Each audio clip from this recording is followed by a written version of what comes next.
How to add voiceover on multiple photos. So hey guys, welcome to my channel, and in this video I'm going to show you how you can add voiceover to your multiple photos in YT Create application. So it's super easy and we will make sure you get it right. You just make sure to watch the complete video carefully to avoid forgetting anything and making mistakes.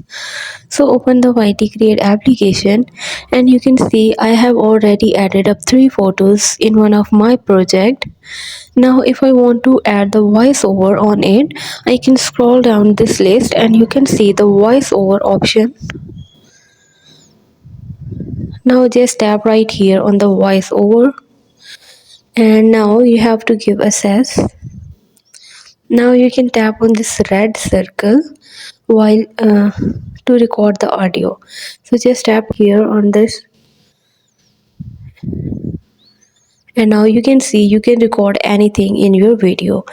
And this is how you can easily add voiceover in your photos. Hope you guys like my video, and please consider showing your support by commenting, liking, sharing and subscribing to my channel for more valuable content in the future.